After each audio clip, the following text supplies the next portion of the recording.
시편 73편 첫 절부터 끝절까지 말씀이 되겠습니다. 구약 성경 854면 시편 73편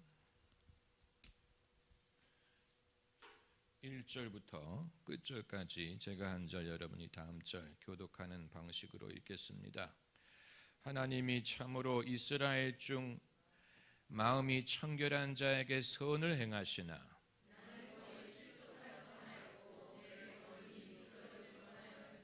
이는 내가 악인의 형통함을 보고 오만한 자를 질시하였음이로다. 타인과 같은 고난도 없고 타인과 같은 재앙도 없나니 살찜으로 저희 눈이 솟아나며 저희 소득은 마음의 소원보다 진하며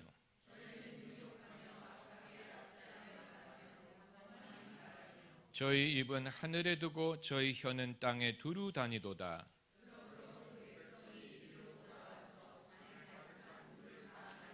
말하기를 하나님이 어찌하랴 지극히 높은 자에게 지식이 있으랴 하도다.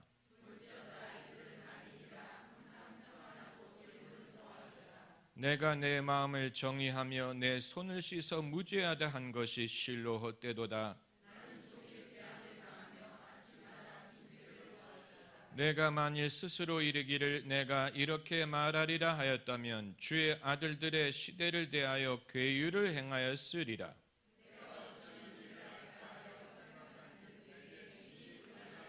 하나님의 성소에 들어갈 때야 저희 결국을 내가 깨달았나이다.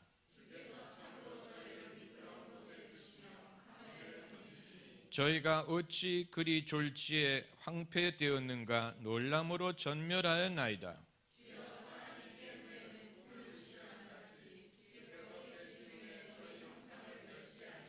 내 마음이 산란하며 내 심장이 찔렸나이다. 내가 항상 주와 함께하니 주께서 내 오른손을 붙드셨나이다.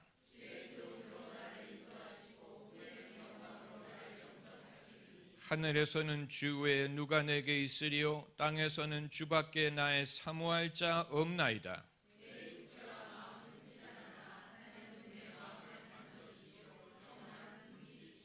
대저 주를 멀리하는 자는 망하리니 음녀같이 주를 떠난 자를 주께서 다 멸하셨나이다.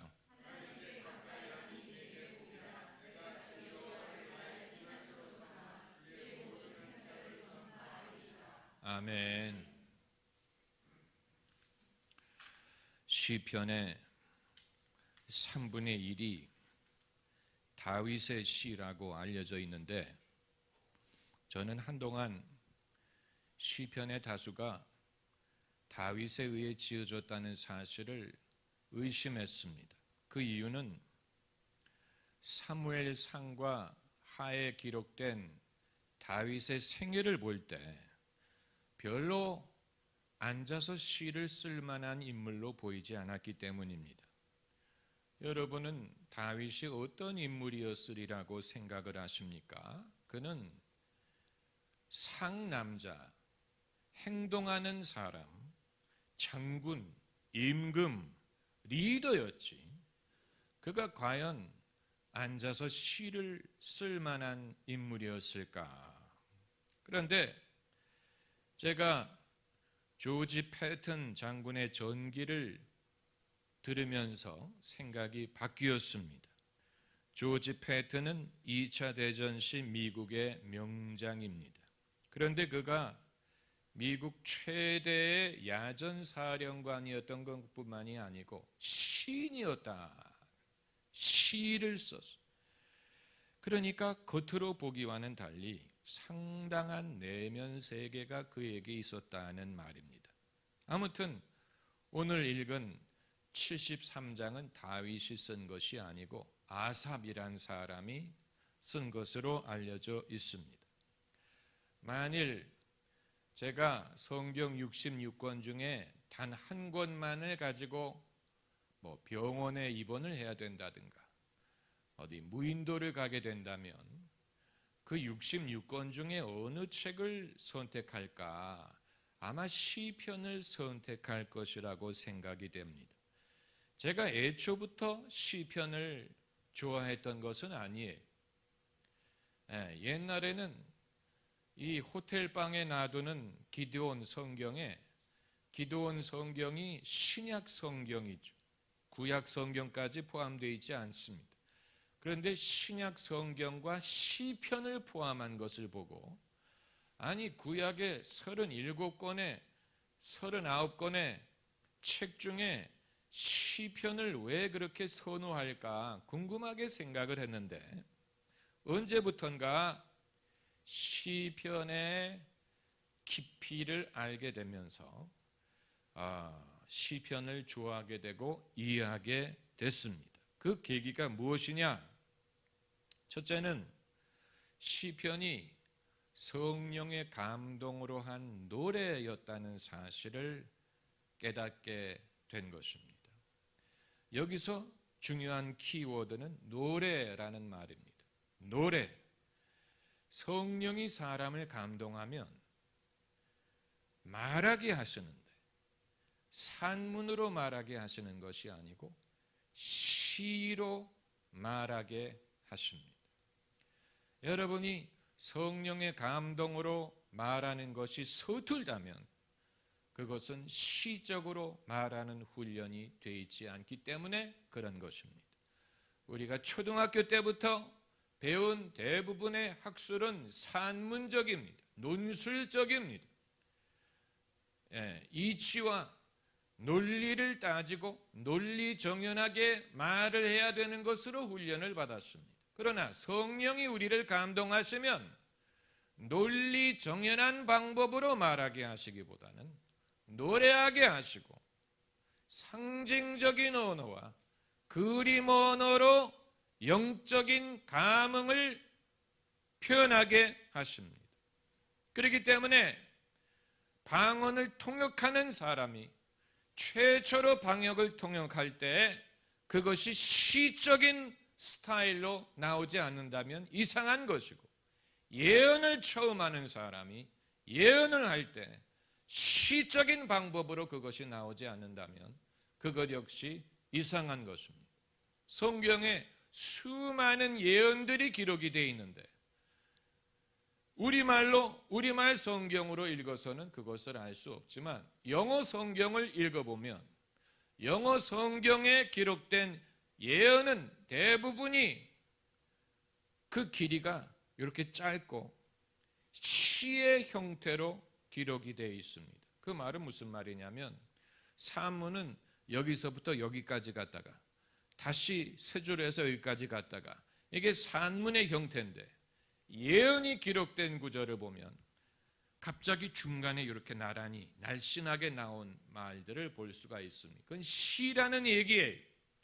우리 성경을 봐서는 예컨대 빌립보서 2장에 사도 바울이 이 마음을 품으라 이는 그리스도 예수의 마음이니 하면서 인용하는 노래가 나오는데 한글 성경으로는 그것이 노래인지 시인지 알 도리가 없지만 영어 성경을 보면 그리스도의 마음이니 하고 인용하는 말이 날씬한 글로 되어 있어요. 그 말은 그것이 그 당시에 노래를 인용했다는 얘기. 그 당시에 사람들이 불렀던 노래, 놀라운 일이죠. 초대교회 성도들이 불렀던 찬양시를 바울이 인용했다는 것. 그 당시에 어떤 노래를 성도들이 불렀다는 것을 알므로 최초의 기독교인들이 예수 그리스도에 대하여 어떤 기독론을 갖고 있었다는 것을 간접적으로 알 수 있는 기회가 되는 것인데 그건 오늘의 다룰 주제가 아니지만 아무튼 중요한 것은 성령의 감동으로 말을 할 때는 시적으로 말합니다. 그러니까 우뇌와 좌뇌가 있다고 하지요. 사람이 늘 헷갈립니다. 우뇌가 사실은 몸의 왼쪽을 주장합니다. 좌뇌는 오른쪽을 주장합니다. 그렇기 때문에 헷갈리는 거예요. 헷갈리는 거예요. 사람이 거짓말을 하는지 알 수 있는 방법이 있다고 하지요. 공간에 대한 질문을 했을 때 그 사람의 눈깔이 어떻게 움직이는가를 보면, 진실을 말할 때는 사람이 공간을 생각할 때는 눈깔이 오른쪽으로 갑니다. 너 장난감을 어디다 뒀냐? 그러면 부엌 저기 뒤에 찬장 뒤에 넣었어. 공간을 생각할 때는 눈알이 오른쪽으로 가야 되는데 공간에 대한 질문을 했는데 눈깔이 왼쪽으로 간다. 그 말은 지금 거짓말을 생각하고 있다는 얘기. 뭐라고 둘러댈까를 생각하고 있기 때문에 눈이 왼쪽으로 간다는 얘기. 그러니까 눈알이 오른쪽으로 간다는 말은 헷갈리는, 왼쪽 뇌를 쓴다는 얘기. 헷갈림 천재. 아무튼 시를 관장하는 것과 논술을 관장하는 것은 달라요. 사람이 노래하게 하는 것과 설명하게 하는 것은 두뇌의 다른 면입니다. 사람이 노래하고 또 자신의 감흥을 말하고 기쁨을 말하고 뭔가 자신의 감정을 표현하는 그런 기능과, 그게 아니고 이론과 학술을 말하는 부분이 서로 다르다는 얘기인데, 성령이 우리를 감동하실 때는 우리가 이 즉흥적으로 말하고 상징적으로 말하고 시적으로 말하고 그리고 노래합니다. 노래. 제가 여러분의 개인 기도하는 장면을 지켜볼 기회가 없기 때문에 알 수가 없고, 제가 간혹 가다가 권사 중보기도실을 몰래 발걸음 소리를 내지 않고 몰래 가서 누가 충실하게 이 시간에 기도를 하시나 이렇게 몰래 들여다볼 때가 있습니다. 안전한가, 안전히 잘 계시느냐를 보기 위해서 그런 것이. 그런데 이제 보면 가끔 핸드폰을 들여다보는 분도 계시고, 그리고 이제 그 기도 제목을 적어 놓은 책을 이렇게 넘겨가면서 기도하는 분들도 계신데, 사실 2시간을 기도하는 것이니까 그게 쉽지 않지요. 그런데 정말 기도에 깊이 빠진 분들이 몇 분이나 계실지 저는 궁금하게 생각합니다. 기도에 빠진다 하는 말은, 여러분, 우리가 기도에는 한 가지만 있는 게 아니 여러 종류가 있습니다. 사도 바울도 너희 구할 것을 기도와 간구함으로, 이런 식으로 기도의 여러 종류, 기도라는 게 있고 간구가 있고 중보가 있고 여러 종류의 기도가 있기 때문에 기도는 반드시 이렇게 해야 됩니다 라고 말할 수 없습니다. 그러나 적어도 즐거운 기도가 있고 괴로운 기도가 있는 것은 분명합니다. 여러분의 기도가 괴로운 기도라면 그건 기도를 잘못하고 계시다는 증거. 괴로운 기도란 어떤 것이냐? 내 마음이 괴로운데 내 간절한 소원을 억지로 하나님에게 설득하려고 한다면 그 기도는 괴로운 기도가 될 것입니다. 그런 기도를 해야 될 때도 있어요. 아마 기도원에 올라가서 기도하는 분들이 괴로운 기도 제목이 있기 때문에 올라가는 것일 거라고 봅니다. 기도원에 올라가서 기도하는 분들이 그 사정이 평탄하다면 거기까지 올라갈 필요가 없겠지요. 제가 한 번은 이 최자실 기도원 강사로 초청을 받아간 적이 있습니다. 처음 초청을 받아간 것인데, 원장님이 이제 예배 시작하기 전에 차를 같이 나누고 이제 조금 있으면 예배에 올라가야 되는데, 그 원장님이 이 기도원에 올라온 분들이 대체로 어떤 사람인가를 설명을 하시더라고요. 그런데 차라리 그 설명을 안 들었으면 좋을 뻔했어요. 왜냐하면 그분 얘기가 여기 올라오는 분들은 부도가 났거나 말기암이거나 이혼을 앞두고 있거나 그야말로 더 이상 갈 데가 없는 사람들이 온다. 그 얘기를 듣고 설교하러 올라가니까 그 사람들에게 무슨 말을 하겠습니까? 네? 무슨 말을 하면 위로가 될 수가 있겠어요? 그렇잖아요. 그러니까 하나님께 그들이 구할 것은 빤한 거예요. 그러나 그 성도들이 듣고 싶어하는 것을 말해줄 자신이 없었어요. 여러분, 기도하면 다 낫습니다. 이런 말을 할 자신이 없었고, 기도하면 부도날 회사가 살아납니다. 이런 말을 할 자신도 없었어요. 여러분이 기도만 하면 이혼할 것 같은 결혼도 회복됩니다.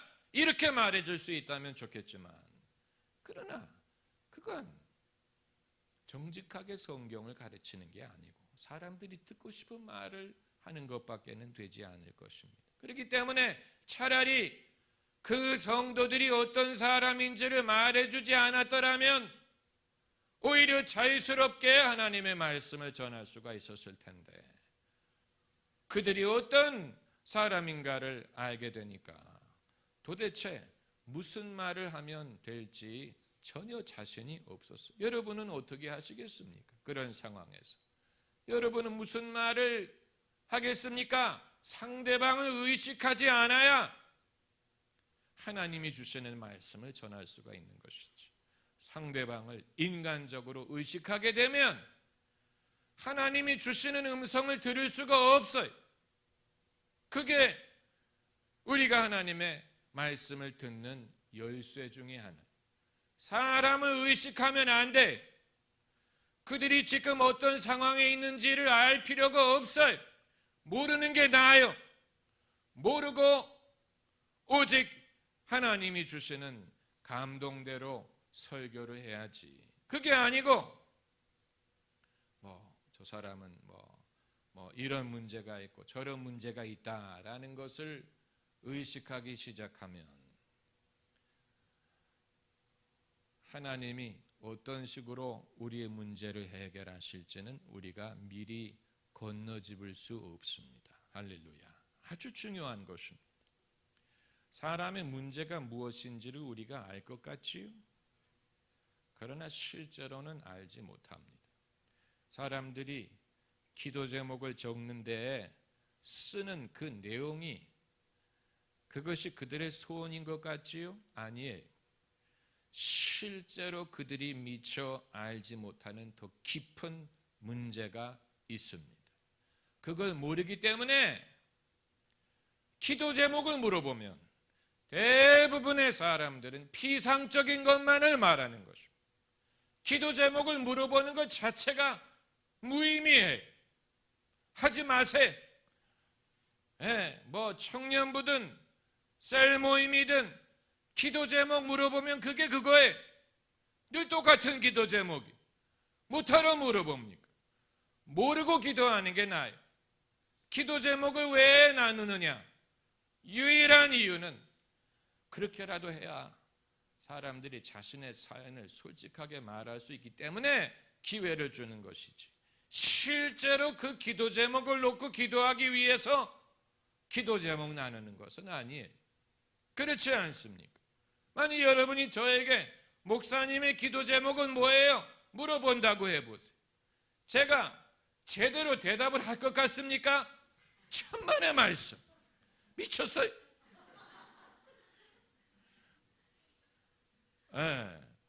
그게 무슨 소리냐?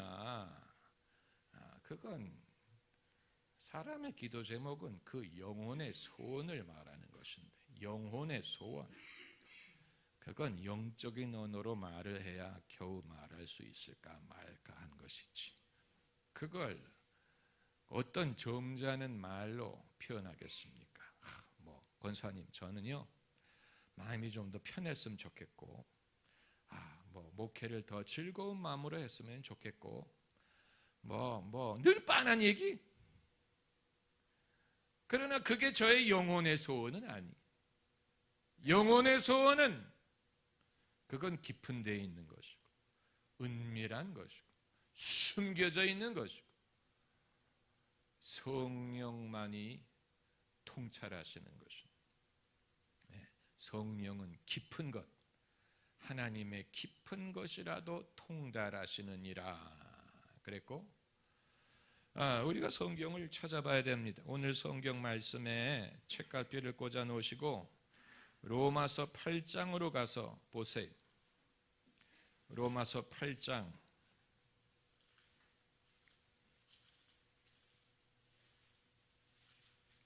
로마서 8장에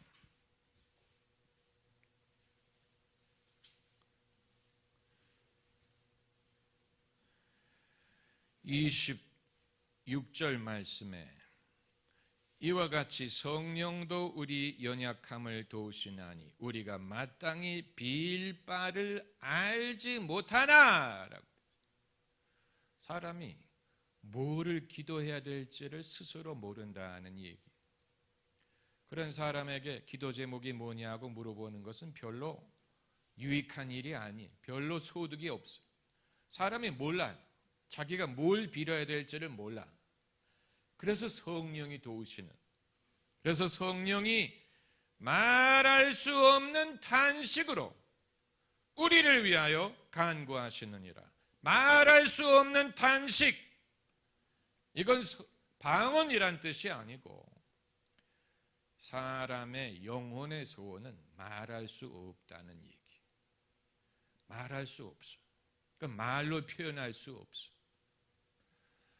아마 대다수의 사람들의 영혼의 소원은 나는 외롭다라는 말일 것 같아. 나는 외롭다. 나는 이 우주에서 굉장히 고독하다. 애기들도 그렇게 느끼고 노인도 그렇게 느끼고 모든 기혼자나 미혼자나 그 영혼의 중심에는 나는 고독하다. 그러나 기도 제목 물어보면 아무도 그런 말 안 해. 저는 고독해요. 그러면 사람들이 이 사람이 바람났나, 가정에 문제가 있나, 고독하다, 당황스러워하죠. 그런 말을 아무도 안 해. 그러나 사람은 고독함을 느껴요. 그렇기 때문에 자꾸만 사람들과 말을 걸고 싶어하고, 같이 점심을 먹으려고 하고, 늘 서로 카톡을 주고받고, 그런 이유가 고독하기 때문에 누군가의 그 어떤 그 관심, 애정을 원하는 것입니다. 그러나 사실은 그 고독함은 아마 아담과 하와가 에덴 동산에서 쫓겨난 이유로 모든 사람이 늘 느끼는 것일지도 몰라. 하나님으로부터 분리된 이후에 하나님에게 돌아가기 전까지는 인간의 영혼이 늘 고독하게 느낀다. 그런 이 말할 수 없는 탄식, 말할 수 없는 탄식,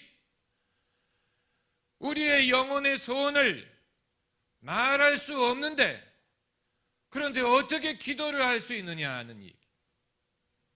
그렇기 때문에 성령이 기도하게 하시는 것이 아니면 우리의 대부분의 기도는 피상적인 것이고 형식적인 데 머물 수밖에 없다는 얘기. 이건 인간의 영성에 대한 깊은 연구를 필요로 합니다. 그래서 27절에 마음을 감찰하시는 이가 성령의 생각을 아시나니, 마음을 감찰하신다. 누가 우리의 마음을 감찰하십니까? 성령이 감찰하시는 인간의 마음을 거듭난 사람과 그렇지 않은 사람, 성령을 받아본 사람과 그렇지 않은 사람을 어떻게 구별할 수 있느냐? 그 사람을 접해 볼 때 그 영혼이 열려 있는 사람은 거듭난 사람일 가능성이 높고, 영혼이 뭔지 모르지만 문이 닫혀 있는 것을 느끼면 그 사람은 나에게만 닫혀 있는 게 아니고 하나님에게도 닫혀 있다는 증거. 그 영혼이 성령을 영접한 적이 없다는 얘기. 그걸 우리가 느낄 수 있어요. 사람을 접해서 대화할 때 뭔가 저 사람은 속에 있는 것이 전혀 느껴지지 않는다. 그 사람의 영혼이 전혀 느껴지지 않는다. 그 사람은 성령으로 거듭나지 않은 사람이고, 반대로 말을 많이 하지 않아도 뭔가 느껴진다. 진실함이 느껴진다. 그 사람은 성령에게 마음을 열어본 적이 있는 사람. 여기에서 영성이라는 것이 발전할 수 있는 여지가 생기는 것입니다. 영성을 복잡하게 생각할 필요 없어요. 자, 그래서 오늘 본문으로 다시 돌아가면 시편은 저자들이 성령의 감동을 받아서 노래한 것을 기록한 것입니다. 노래. 그런데 이 노래 내용을 보면 의외로 성경의 저자들은 고민이 많았어요. 여기 이 사람을 보세요. 하나님이 참으로 이스라엘 중 마음이 정결한 자에게 선을 행하시나 나는 거의 실족할 뻔하였고 내 걸음이 미끄러질 뻔하였으니. 아니, 경건한 사람이 이런 말을 해도 되는 거예요? 얼마나 정직합니까? 나는 실족할 뻔했다. 난 넘어질 뻔했다 라고 말하는 거예요. 그 이유가 어디 있느냐? 이는 내가 악인의 형통함을 보고 오만한 자를 질시하였음이로다. 셀에서 기도 제목 나눌 때 아무도 이런 말 하지 않습니다. 집사님, 나는 우리 학부형이 나보다도 더 기도가 응답이 잘 되고 형통하는 것을 보고 내가 속이 상해서 죽겠다. 이런 말하는 사람은 아무도 없어요. 그 말은 다 위선이라는 얘기. 다 얼굴에다가 철판 깔고 다 속내를 말하지 않는다는 얘기예요. 왜냐하면 시편 저자도 말하기를 내가 오만한 자의 형통함을 보고 질시했다라고 고백을 하는데, 우리가 그렇지 않다면 우리가 시편을 써야 됩니다. 시편 저자보다 나아요. 경건한 사람은 좀 다르겠거니 천만의 말씀. 그래서 오만한 자의 악인의 형통함. 근데 악인이란 말이 시편에 왜 그렇게 악인이 많이 등장하냐? 그 당시에는 사람들이 참 나빴나벼. 아니에요. 그 말이 아니고 여기서 악인이라면 나의 라이벌, 나의 적수, 나를 괴롭게 하는 자라는 뜻이에요. 나의 악인의 형통함을 보고 오만한 자를 질시하였습니다. 그러면서 자기가 세상을 봤더니 세상이 어떻게 보이느냐를 말하는 거예요. 저희는 죽을 때에도 고통이 없고 죽을 때에도 악소리 내지 않고 아주 평강 중에 돌아가시고 그 힘이 건강하며 타인과 같은 고난이 없고 타인과 같은 재앙도 없나니 그러므로 교만이 저희 목걸이요 강포가 저희의 입는 옷이며. 얼마나 무서운 말입니까? 남의 얘기가 아니에요. 우리도 그럴 수 있어요. 우리도 모르긴 몰라도 교만을 목걸이로 걸고 다니는 사람들이 분명히 있을 거예요. 옛날에 이 신드바드의 모험 읽어보면 해골을 이렇게 걸고 다니는 인물이 등장한다고 하지 않았어요? 얼마나 흉측합니까? 사람의 해골을 목걸이로. 그런데 성경은 사람이 자신의 교만을 목걸이로 걸고 다닌다 그랬어. 예수 믿는 사람이라고 예외가. 그렇기 때문에 그리스도인은 참 주의하고 또 주의해야 되는 것이죠. 본의 아니게 교만을 목걸이로 걸고 다니는 사람들이 있어요. 그게 따그닥따그닥 소리가 나요. 걸고 다녀요. 강포가 저희의 입는 옷이며 뭐 여러 가지 뭐 별의별 말을 해. 그러니까 얼마나 속상한 일이 많다는 얘기. 시편 저자가 세상을 보니까 속상한 일 천지. 하나님의 공의란 어디 있는지 모르겠어. 여러분, 한 가지 옛날이나 지금이나 변하지 않는 진실은 세상은 불공평합니다. 인간 세상은 불공평해. 우리가 아무리 평등하게 만들려고 해도 세상은 불공평해. 나는 그 중에서 그래도 위에 있어요. 아니에요. 여러분도 보기에 여러분보다 위에 있는 사람들이 있을 거예요. 더 잘 나가는 사람, 더 뭐 별의별 말을 안 해서 그렇지 나보다 예쁜 사람, 나보다 더 날씬한 사람, 뭐 나보다 더 화려한 사람, 인기 있는 사람. 아무도 그런 고백을 안 해. 예수 믿는 사람들은 전부 다 위선자. 교회에서 기도 제목은 나누라 했을 때 나는 뭐 아무개가 나보다 더 예뻐서 참 속상해. 그런 말을 하는 사람이 있으면 상 줘야 됩니다. 그런 마음을 마음에 감추고 있지만 아무도 말하지 않아. 사람을 괴롭게 만드는 게 그런 거예요. 아무개가 나보다 뭐 더 젊어 보이고 내가 뭐 옛날에는 나도 잘 나갔는데 뭐 그 사이에 나는 팍상 늙었고 정말이에요. 사람을 속상하게 만드는 게 그런 거예요. 무슨 뭐 세상에 뭐 정의가 없고 뭐 트럼프가 뭐 어떻고 뭐 브렉시트이 어떻고 그건 전부 다 거짓말이고 그것 때문에 속상하는 게 아니고 사실은 내가 옛날에는 잘 나갔는데 뭐 이제는 배가 나왔고 뭐 옛날에는 내가 길을 걸어가면 사람들이 전부 다 나를 쳐다봤었는데 지금은 사실 그런 거가 사람을 속상하게 만드는. 그런데 이제 만약에 그런 것만 쓰여져 있다면 이게 성경이 아니죠. 그런데 이제 희한한 일이 발생을 하는 거예요. 17절을 보면 하나님의 성소에 들어갈 때야 저희 결국을 내가 깨달았나이다. 그냥 하소연하는 데에서 끝나는 게 아니고 어느 시점에 깨달음을 얻는 순간이 온다는 것입니다. 여기에서 우리가 하나님이 정말 계시구나 하는 것을 깨닫는 것입니다. 하나님이 주시는 깨달음.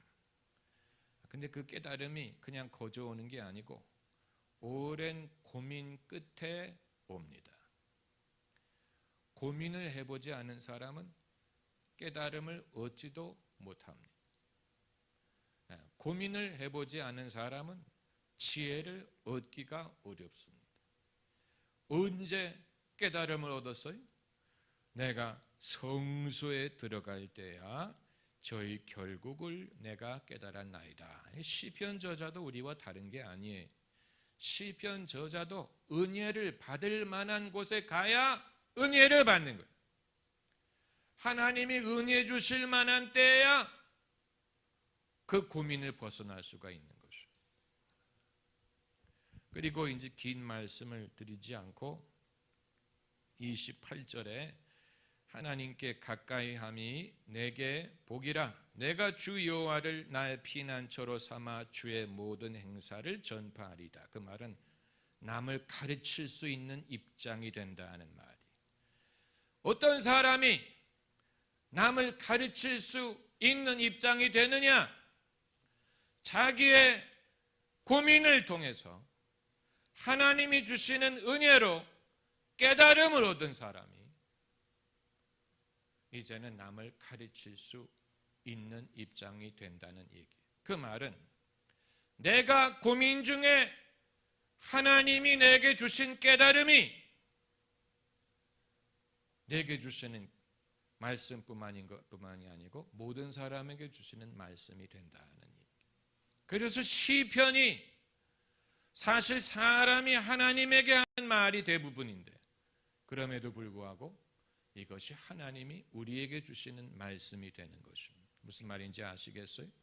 시편이 대부분이 사람이 하나님에게 하는 말이에요. 하나님은 어디 계시나이까? 내 눈물이 내 밥이 되었나이다. 뭐 이런 식으로 사람이 하나님에게 하는 말이에요. 그런데 어떻게 그게 하나님의 말씀이 된다는 얘기냐? 그게 성령의 감동으로 하는 말이기 때문에 우리가 성령의 감동으로 기도할 때 기도하는 방법이 여러 가지라고 말씀드렸죠. 여러분이 개인 기도를 할 때 어떻게 하시는지 궁금하다고 말씀을 드렸어요. 그래서 제가 권사 기도실을 들여다본다고 말씀드렸어요. 여러분이 기도하실 때 어떤 식으로 할까? 성령이 주시는 기도의 언어로 기도를 하시기를 권장해 드립니다. 그 말은 무슨 말이냐? 기도의 언어를 내가 머리로 만들어내려고 하지 말고 성령이 기도하게 하시는 대로 입을 열어서 기도하시라. 그러면 한 7, 80%는 여러분의 마음속에 담아두었던 말들이 흘러나올 것입니다. 하나님, 나는 참 궁금합니다. 도대체 하나님이 평소에 뭘 하시는지, 왜 하나님은 이렇게 쿨하신지 나는 도대체 알지 못하겠나이다. 하나님이 과연 선하신지 저는 잘 모르겠나이다. 우리 속에 숨겨둔 이런 말이 나와야 돼. 그러지 않고 하나님은 영광스러우시고 저는 주님을 찬양하고 하나님은 항상 오르시고 할렐루야 아멘 이런 식으로만 기도하는 사람은 그건 형식적인 기도예요. 그게 아니고 내 마음에 있는 그 말할 수 없는 내 영혼의 상태를 말하게 되면 하나님은 감당치 못할 시험당함을 허락하지 않는다고 하셨는데 저는 이거 감당하기 참 어렵습니다. 하나님 저는 이 길이 어렵습니다. 이런 식으로 아마 여러분 중에 목사님 그게 무슨 말이에요? 이렇게 생각하는 분들은 할 수 없어요. 과거에 그렇게 배웠기 때문에 그걸 제가 깨뜨릴 자신이 없어요. 과거에 여러분이 배운 편견을 제가 깨뜨릴 자신이 없어요. 종교적인 편견처럼 무서운 게 없어요. 그게 아주 벽돌처럼 강해. 그래가지고 정답만 배운 분들은 그러면 안 돼. 하나님께 늘 찬송과 감사의 기도를 드려야지. 그래서 뭐 기도하는 그 순서가 있죠. 기도하는 순서가 어떻게 되더라? 처음에 뭐 Thanksgiving, tea, 그리고 뭐 supplication, 그게 있어요. 4글자로 이렇게 순서를 정한 게 있어요. 옛날에 다 배웠어요. 여러분 혹시 기억하는 분 계세요? 기도의 순서? 그 영어 앞자리로 이렇게 해가지고 처음에는 뭐 Thanksgiving, 그 다음에 supplication. 기억하는 분 없으세요? 4글자로 된 게 아무튼 그런 식으로 사람들이 기도를 배웠어요. 공식적으로 그런 식으로 해야 된다고. 저도 옛날엔 그런 식으로 했어요. 근데 그런 식으로 가르치는 사람이 사기꾼이에요. 기도는 그런 식으로 가르치면 안 돼. 얼마나 사람들이 못하니까 뭔가를 가르치려고 그렇게 하겠습니까? 공식으로 만들어가지고 수능 시험 공부하는 식으로 외워서. 기도는 그렇게 하는 게 아니에요. 기도는 자기가 아무에게도 말할 수 없었으나 누군가에게 말하고 싶었던 것을 말하는 것입니다. 그게 기도예요. 그런데 그런 식으로 기도를 하는 중에 하나님이 갑자기 깨달음을 주세요. 바로 오늘 본문에 이 저자가 이는 어쩌면 이를 알까 생각한즉 내가 심히 곤란하더니 하다가 그 다음 절에 하나님의 성소에 들어갈 때야 저희 결국 내가 깨달았나이다. 하나님이 우리가 말을 하는데 도중에 당신의 말씀을 우리에게 던지셔가지고 그 순간에는 사람이 말을 한참 하다가 갑자기 멈출 때가 옵니다. 갑자기 침묵할 때 뭔가 깨달아져. 그러면서 그렇구나 하면서 자신이 하나님께 물었던 질문에 대한 해답을 받습니다. 그래서 기도를 대화라고 부르는, 일방적인 독백이 아니고 대화, 기도는 대화다. 그런 말 여러분 들어보셨지? 많이 들어보셨어요. 그러나 궁금하게 생각하지 않았어요? 그게 어떻게 대화란 말인가? 나는 항상 일방적으로 말하는데 나는 말하고 하나님은 들으시고, 일방적인 것인데 어떻게 대화라는 얘기일까? 기도가 대화일 수 있는 방법은 성령이 기도하게 하시는 대로 기도를 하다 보면 마치 내 방언을 내가 통역하는 것처럼, 내가 내 자신에게 예언하는 것처럼, 내가 하나님께 질문했던 것에 대한 답변을 내 입으로 말하는 순간이고, 마치 내 방언을 내가 통변하는 것 같은 그런 느낌, 내가 내 자신에게 예언하는 것처럼 느껴져. 그래서 기도를 하고 난 다음에 사람이 얼굴이 밝아지고 마음이 평안해지고 흡족해지고, 오늘도 내가 하나님을 만났다라는 느낌을 가질 수가 있어야 되는 것이죠. 무슨 말인지 아시겠어요? 그런 느낌이 올 때까지 기도하셔야 돼요. 얼마나 걸려요? 20분 이상 걸려요? 그건 아무도 몰라요. 그런 걸 묻는 사람이 바보예요. 그런 걸 물으려는 사람은 그런 기도를 할 준비가 안 된 거예요. 그러나 그렇게 오래 한 거예요. 하나님도 우리가 조미 쑤시는 존재라는 사실을 아시기 때문에 그 전에 응답하세요. 기도하러 들어갈 때는 마음이 무겁지만 기도를 끝내고 나올 때는 마음이 가볍고 얼굴이 밝아야 돼. 그건 그 사람이 기도하는 중에 하나님의 음성을 들었다는 증거. 기도를 한 후에 그렇다고 내 소원을 하나님이 들어주신데 그걸 말씀드리는 게 아니. 그거와는 약간 달라요. 적어도 기도하러 들어갈 때는 어떻게 할까, 어떻게 살까 염려가 되지만 기도를 마치고 난 다음에는 문제없어, 염려 안 할 거야, 그걸 말하는. 무슨 말인지 아시겠어요?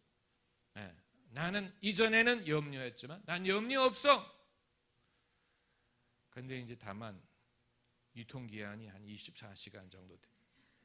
다음 날이 되면 또 마음이 무거워져. 그럼 또 기도하러 들어가야 돼. 그래서 하나님 앞에 기도해. 그리고 마음의 평안함을 얻는. 무슨 말인지 아시겠어요? 그게 바로 매일 주님과 동행한다는 뜻입니다. 매일, 날마다 주를 찬양하겠네. 날마다, every day. 오늘날 일용할 양식을 주옵시고 라고 매일매일 기도하는 것과 마찬가지죠. 그래서 기도가 즐거울 수 있습니다. 만약 여러분 중에 즐거움이란 단어와 기독교 신앙은 완전히 다른 거라고 저는 생각을 했는데, 신앙은 고행, 고생, 절제, 통제, 부인, 이런 거 아닙니까? 이렇게 생각을 하실 수 있지만 주와 함께 길 가는 것 즐거운 일 아닌가. 우리 주님 걸어가신 발자취를 걷겠네. 한 걸음 한 걸음 주 예수와 함께 날마다 날마다 우리는 걷게. 한 걸음 한 걸음 한 걸음 한 걸음 주 예수와 함께 날마다 날마다 우리는 걷겠네. 주와 함께 길 가는 것 즐거운 일 아닌가? 여러분, 지금 여기서 우리가 즐거워하는 법을 배우지 못한다면 천국에 가서 어떻게 즐거워하리라고 생각하십니까?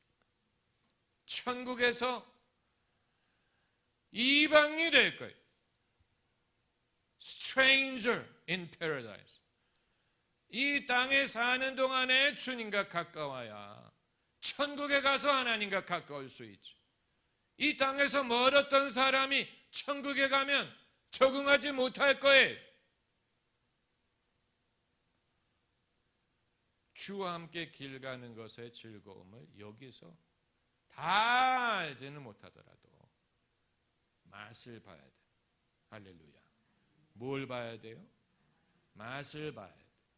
맛을 보고 맛을 안다. 맛을 봐야 돼요. 그 맛을 알아야 돼요. 이 아이스크림 맛을 보는 직업이 있더라고요. 왜 저는 그런 직업을 못 가졌는지 참 얼마나 좋아. 아이스크림의 맛을 보는 직업. 하루 종일 아이스크림 맛을 본. 실제로 그 히스토리 채널에서 나왔어요. 모던 마블스라고 아이스크림 만드는 그 아이스크림을 어떻게 만드는지. 그런데 보니까 아이스크림 맛보는 사람이 황금으로 된 수저를 가지고, 자기 용도의 황금으로 된 수저를 가지고 아이스크림을 입에 넣고,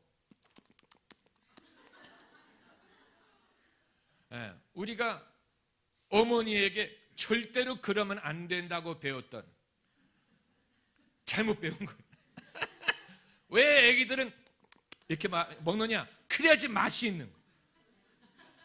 근데 어머니가 그렇게 먹지 말라고 했기 때문에 일평생 맛이 없이 먹는 거예요. 근데 그 아저씨가 실제로 아이스크림을 넣고 그렇게 맛을 봐. 그리고 나서 수돗물에 그 스푼을 다시 닦고 다른 플레이버의 맛을 보다. 그런데 저는 아이스크림만 그런 줄 알았어요.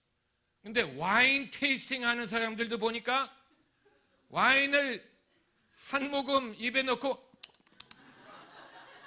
와인의 맛을 그렇게 보더라. 우리가 얼마나 과거에 잘못 배웠습니까? 어머니가 절대로 밥상에서 절대로 하지 말라고. 근데 그게 맛을 보는 비결이었어. 일평생 우리가 음식을 맛없게 먹었어. 맛을 본다는. 그렇다고 그 아이스크림 맛을 보는 사람이 뚱뚱하냐? 아니더라고요. 왜 그렇습니까? 맛만 보기 때문에. 맛만 보는 거예요. 그걸 배부르게 먹는 게 아니더라고요. 맛만 보는 거예요. 뚱뚱하지 않더라고. 안 그래? 주님이 말씀하시는 맛을 보라. 하나님의 선하심을 맛보아 알지어다. 맛을 본다. 도대체 우리가 이 세상에 살면서 어떻게 천국을 경험할 수 있느냐? 맛을 보는 거예요. 맛을 보는. 그걸 통해서 장차 우리가 누릴 영광은 현재 고난과 비할 수 없구나. 맛있다. 좋다. 그게 맛을 보는. 맛을 보는. 그러니까 우리가 이 세상에서 그걸 배부르게 먹을 수 있으면 얼마나 좋겠어. 그거 이제 천국에 가서 할 일이고, 이 땅에서는 맛을 보는 하나님의 선하심, 신실하심, 천국의 즐거움, 맛을 보는, 천국 가면 이럴겠구나, 그걸 이제 느끼는 거예요. 그래서 천국이 낙원이구나, 그걸 느끼면 그것으로 여러분 족합니다. 할렐루야. 그것으로 족해. 네, 충분히 우리가 믿음으로 살 만한 이유가 되는 것입니다. 할렐루야. 기도하십시다.